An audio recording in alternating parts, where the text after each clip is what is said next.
Minors in children's homes under the care of Child Welfare Society of Kenya around the country have suffered in silence. The hope of homeless children left to live under the shadows of a government agency fading in despair. On the lead tonight, KTN's investigative editor Hussein Mohammed has this story of Kenyan minors neglected and abandoned by their own government. Minors in children's homes under the care of Child Welfare Society of Kenya around the country have suffered in silence.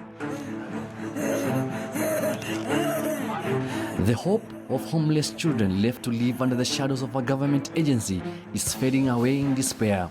After a 6-month investigation, the lead can now reveal how close to $500 million Kenya shillings meant to take care of less fortunate children ended up in the pockets of a few individuals. Out there, if anybody is listening, please just give me help.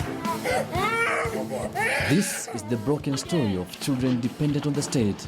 The story of greed, corruption, and betrayal of the trust of one of Kenya's most vulnerable population.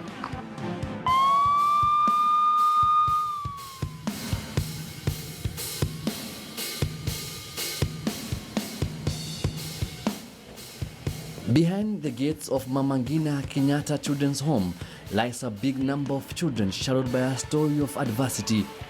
Children left to suffer under the care of government meant to protect its own. They try to contextualize the dilemma as it unfolds.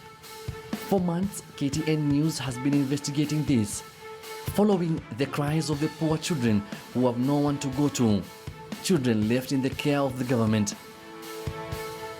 Tumepiga na nyanya, hakuna nyanya, kitunguu ni kama kitunguu mbili. Na hiyo vidongo ni mingi, watoto kama 200. So umetumia nyanya kitunguu mbili. Sasa zingine hakuna hata hiyo kitunguu, ni mafuta tu na chumvi. Hakuna. Sasa wale watoto wenye wanatumia dawa ndio wanaumia zaidi. Exclusive secret camera recording inside this facility obtained by the lead shows tens of children congested in tiny spaces with hardly any room to breathe. Chilling video recording shows how 4 to 5 children share a mattress as they sleep on the floors. These poor Kenyans are here as children of the state. At least 250 children are guests here at Mama Ngina Children's Home, but their drained eyes betray their strands of hope. Strands of hope that tell their story of survival and resilience. Not every child is fortunate to have a bed or a mattress. This child here has no place at all to sleep. He is squeezing himself between 2 beds. The younger, less vocal children are left cowering in corners within the hostels, waiting for dawn.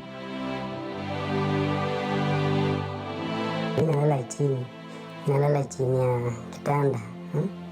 Mwingine kuna mwenye saizi susu, ana susu. Sasa unakuta ile akisusu usiku anaumia. Analala na ile ana susu.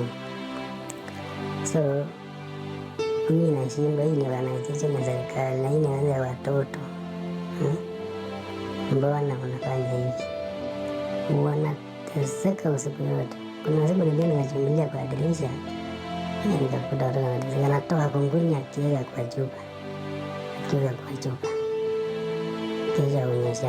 Millions of taxpayers' money have been put in this project.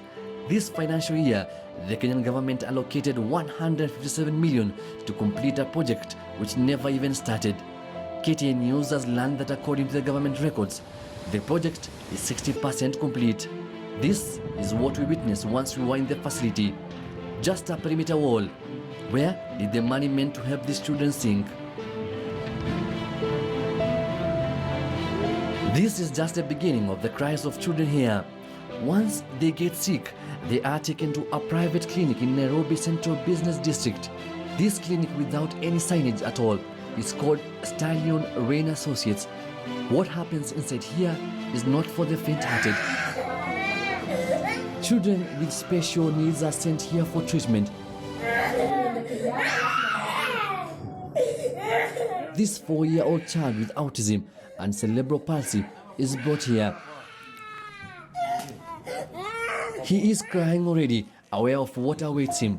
The type of treatment offered here is called green therapy. a mix of Chinese Oriental medicine and questionable physiotherapy methods.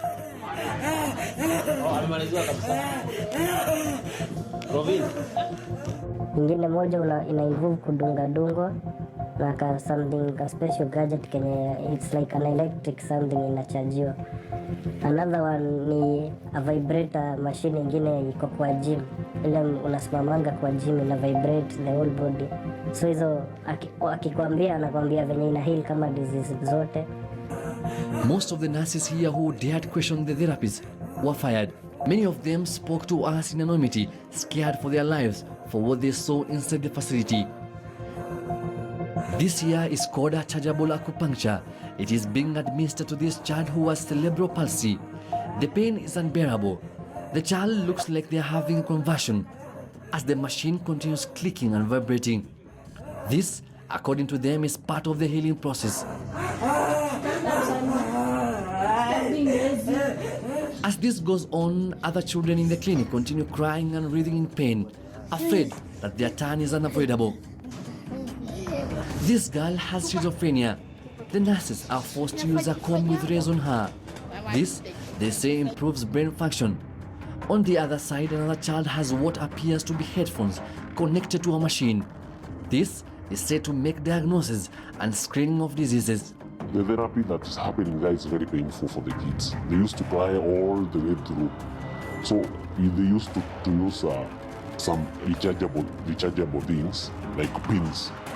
So I don't know the names of those things, but they used to place along the joints mostly, and they used to say that those things they help to activate nervous system and make the kids active. I don't know how they work. For others, it was shocking. These children here were given cards the size of identity cards that would be hung around their necks. The facility operators insist that the cards had healing powers. A student, just a card like ID. Tunavalisha watu hii ati kwa shingo ati ina heal. Na unakuta the cost is very expensive.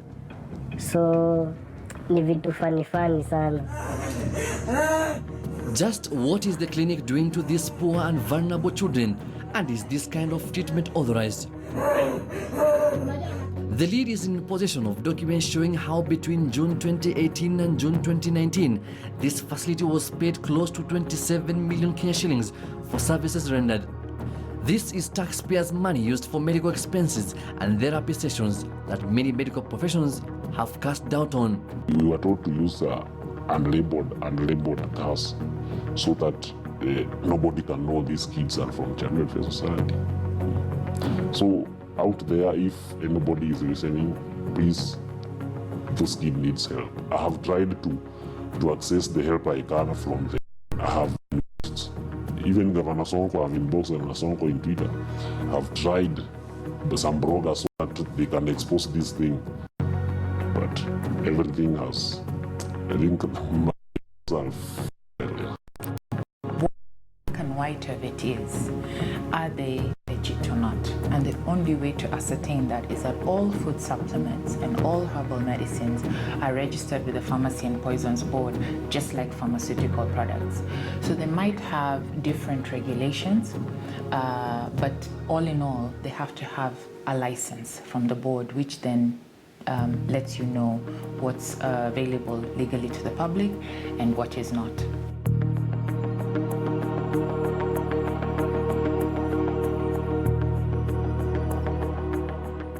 Is the government agency conducting clinical research and trials on these children?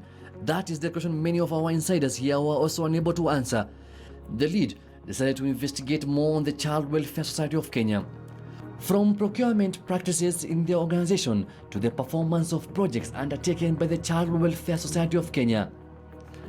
At Madaraka along Langata Road sits the head office of Child Welfare Society of Kenya.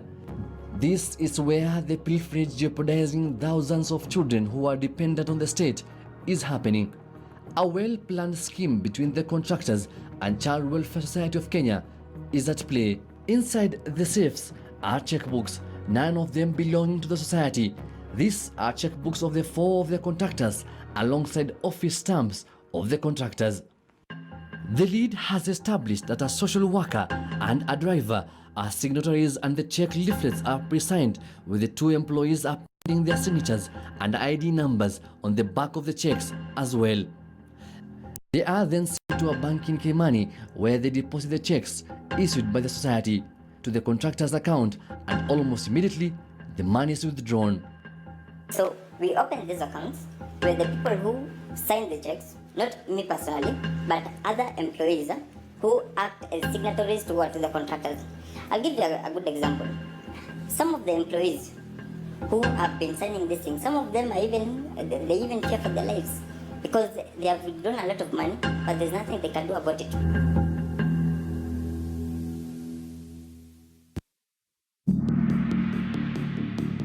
In one company alone, almost 75% went to labor payments in Muranga, and Isiolo, where up to 487 million was paid. The amount used in construction materials also does not add up, in that more money was spent on labor than the materials. The lead is also in possession of financial documents that show how single sourcing was done in purchase and supply of computers to the society. These documents show how personal interests and family ties have left the Child Welfare Society of Kenya in need of welfare. Since 2016, up to 214 staff have been fired, many of them claiming that they have been intimidated after pointing out the problems in the system. An example is that the society has no procurement office, neither has it officers in the procurement desk.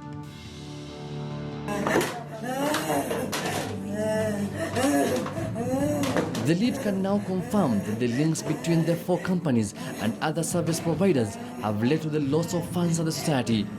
This has endangered the lives of children under the care of the society. Some of the children have always been sent away from school persistently due to lack of payment of school fees.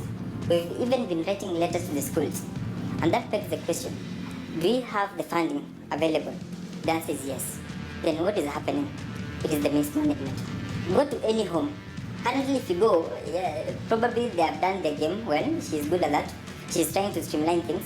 But basically, anytime you come to Mamangina or any other home, you look at the nature of or the behavior of kids, how they're feeding, the environment, you'll be shocked. Just check this Rainsol. You can check on the internet like Rainsol International. It's branded like that. They say that it heals CP, that is cerebral palsy. If you take Back in the clinic, it is time for the children to take their medicines. Most of these drugs are not tested and approved by the Pharmacy and Poisons Board. Most of them in Chinese labeled packages are forced on these helpless souls. These are drugs given today for one patient. I will show you. A child with severe cerebral palsy. For instance, all these medicines are meant for one patient who has cerebral palsy, and they are supposed to be finished in a dosage of 1 week. And all these are supposed to... The Chief Executive Director of the Society for 17 years is Irene Muridi.